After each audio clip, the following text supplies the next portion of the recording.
September 13th, 1962, Hatfield, Hertfordshire, England. A sleek English electric Lightning jet fighter approaches the runway at 200 feet, preparing to land. Suddenly, the nose pitches violently upward. The aircraft becomes uncontrollable. The pilot has about 10 seconds before impact. Test pilot George Aird reaches for the ejection handle. What happens next defies every law of survival. The photograph capturing this moment would become one of the most famous images in aviation history, and many people thought it was fake. George Aird was born in 1928, and by 1962 he'd already lived several lifetimes in the air. He wasn't just any pilot. He was an exceptional one. His career began in the Royal Air Force in 1947, where he trained on Tiger Moths, Harvards, Meteors and Vampires. By the early 1950s, he was flying combat aircraft with fighter squadrons in Germany, first with No. 3 Squadron, then No. 118 Squadron.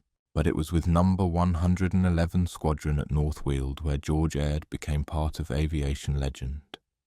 In 1954, he joined Treble One, one of the RAF's most prestigious fighter squadrons. The squadron was experimenting with formation aerobatics, and Aird was among the founding members of what would become the Black Arrows, Britain's premier aerobatic display team. The Black Arrows flew Hawker Hunter fighters painted entirely in glossy black. They were fearless, precise, and spectacular. In 1957, they earned their name at the Paris Air Show when a French journalist called them Les Flèches Noires, the Black Arrows. George Aird served as deputy leader of the Black Arrows during their most celebrated years. In 1958, at the Farnborough Air Show, the team performed a maneuver that entered the record books. 22 Hawker Hunters executing a loop in perfect formation. It remains a world record to this day. No one has ever surpassed it. For his work with the Black Arrows, George Aird was awarded the Air Force Cross in 1957, one of Britain's highest military honours for exceptional airmanship. After his time with the RAF, Aird transitioned to civilian test flying. In 1961, he joined de Havilland Aircraft Company at Hatfield as a development and production test pilot. This was the era of rapid advancement in aviation technology. Britain was racing to build supersonic fighters, and test pilots like Aird were the ones proving these experimental aircraft could work. By September 1962, George Aird had logged thousands of hours in over 50 different aircraft types. He'd flown combat missions, performed death-defying aerobatics in front of millions, and tested cutting-edge technology.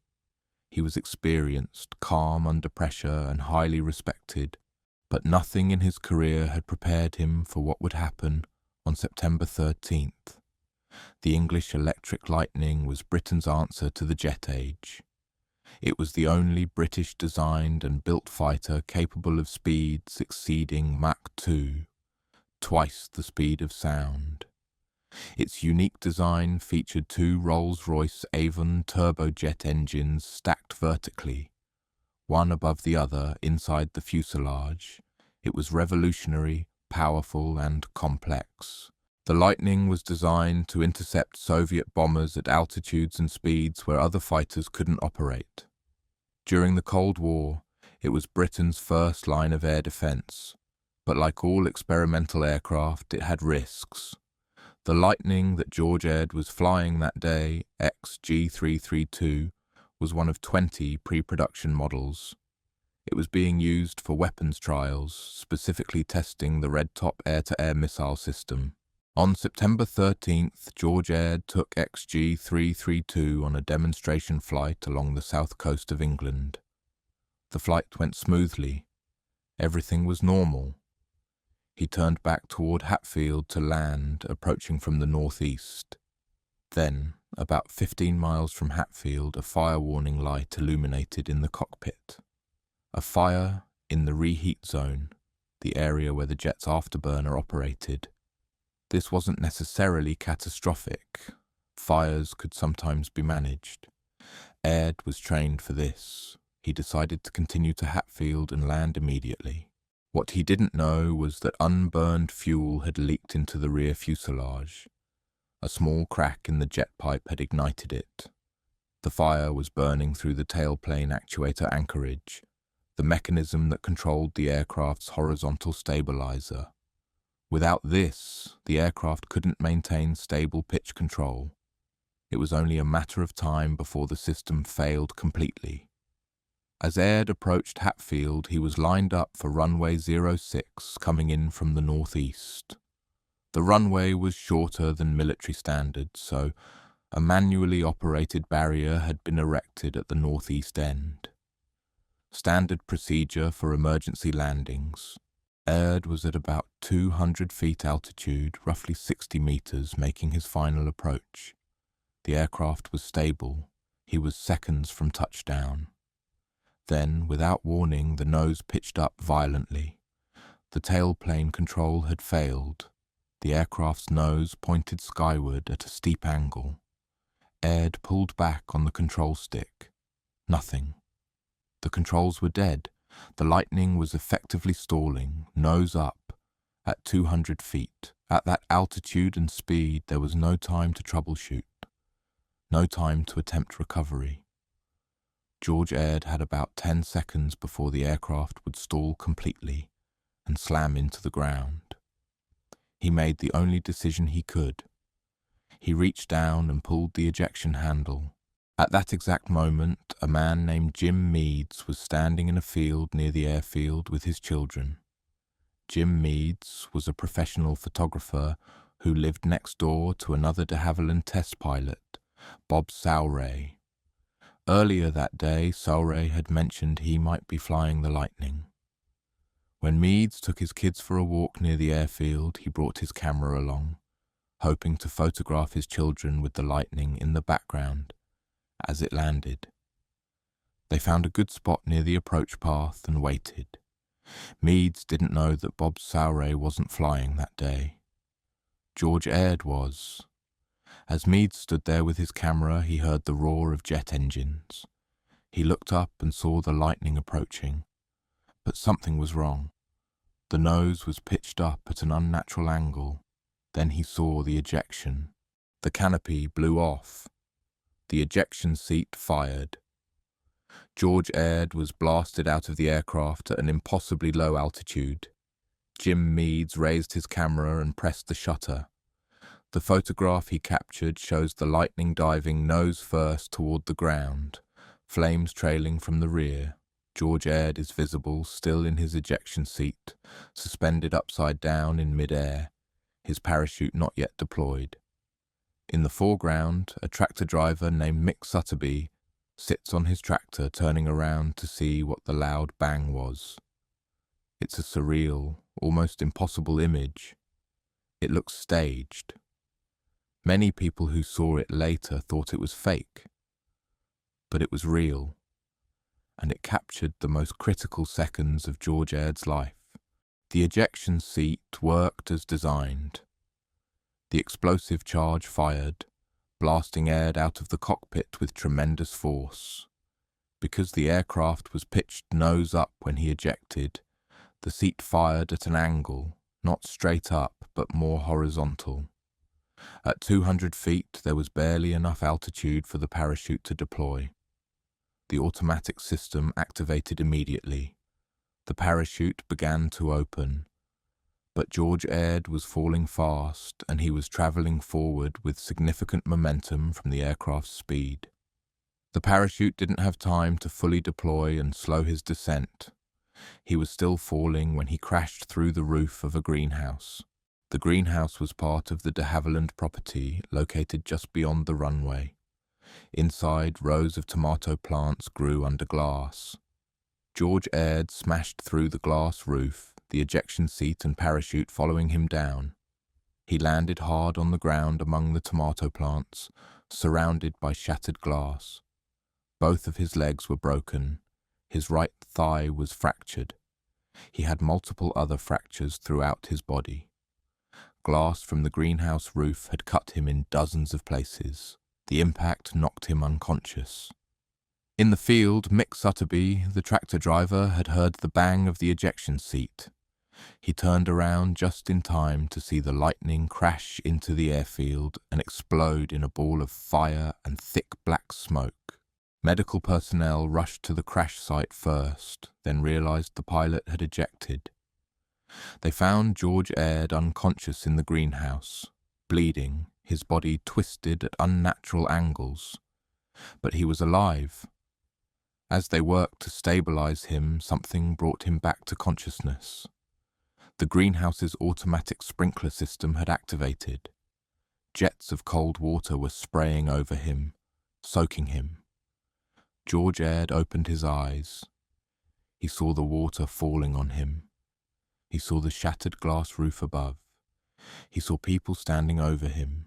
His first thought, he later said, was that he must be in heaven. George Aird was rushed to hospital.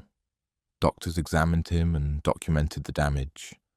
Both legs broken, right thigh fractured, multiple other fractures, severe cuts from glass, and trauma from the impact. It was serious, but it wasn't catastrophic. He had survived an ejection at 200 feet, something that should have been impossible.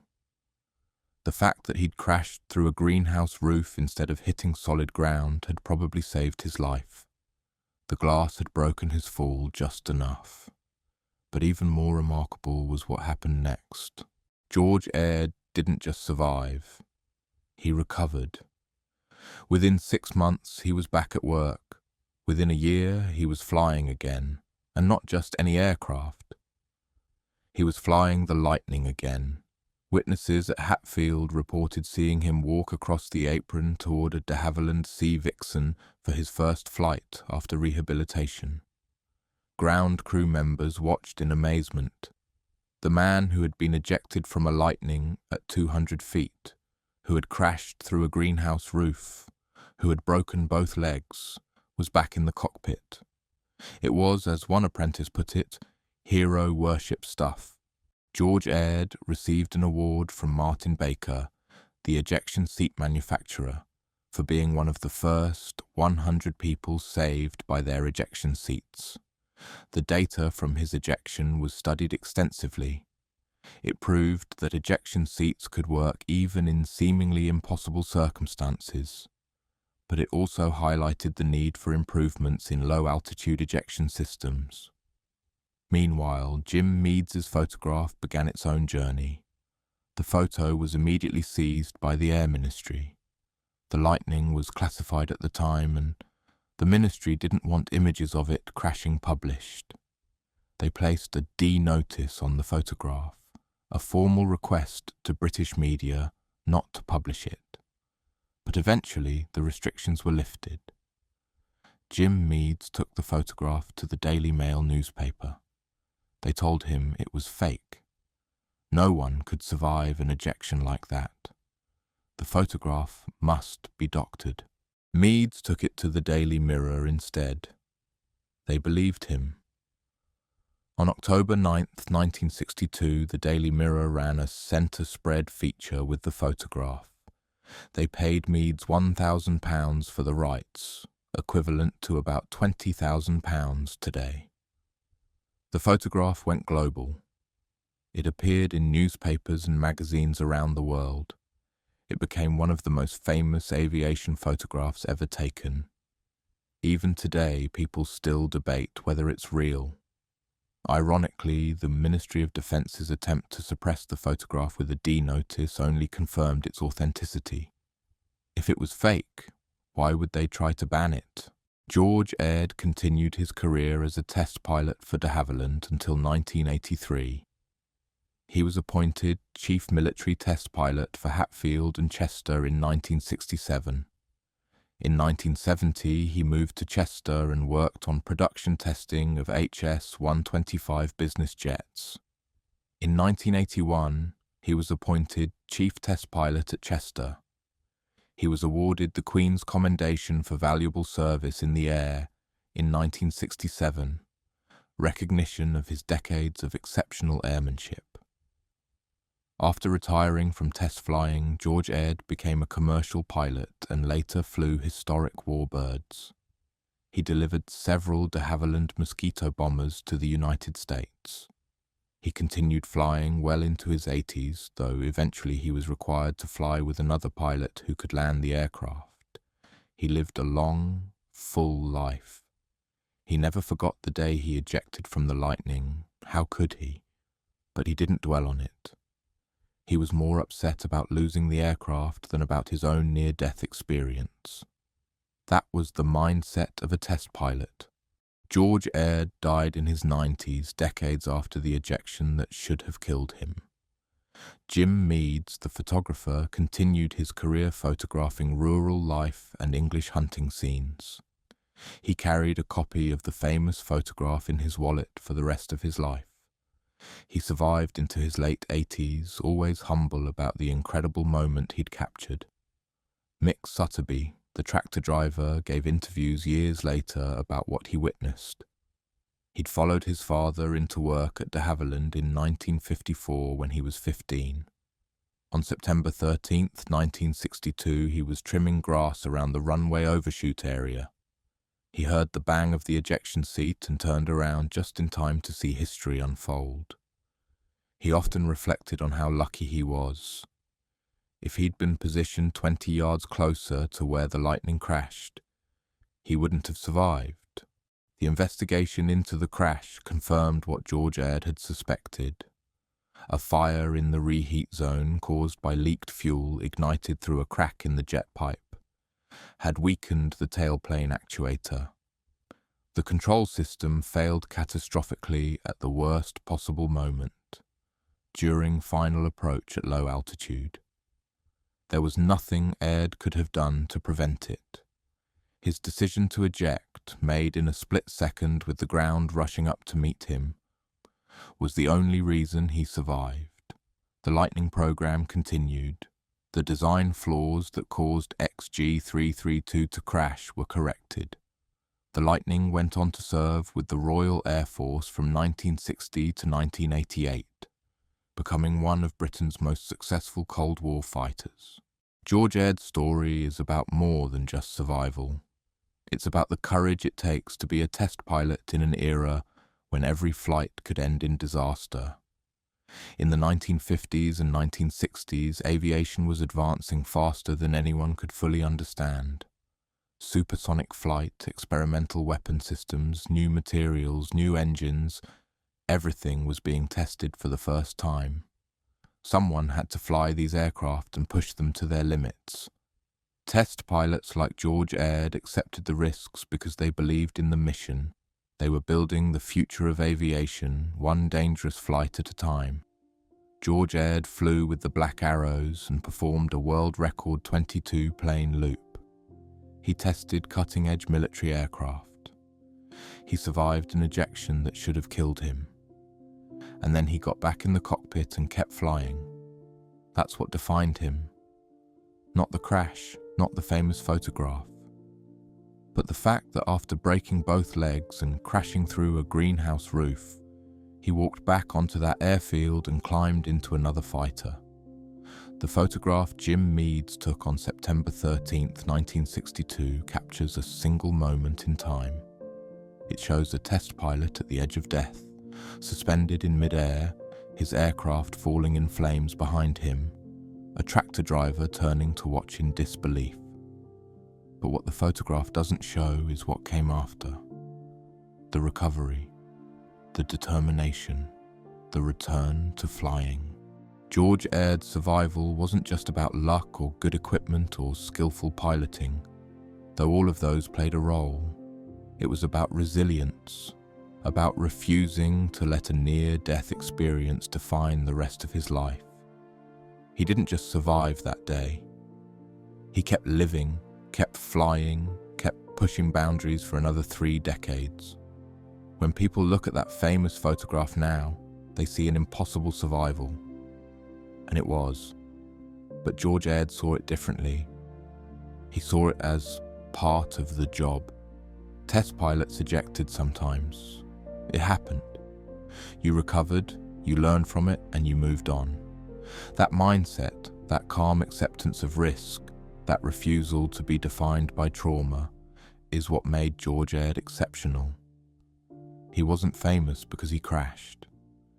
He was famous because after crashing, he walked back to the flight line and asked what aircraft he'd be testing next. That's the real story behind the photograph. Not the fall, but the getting back up.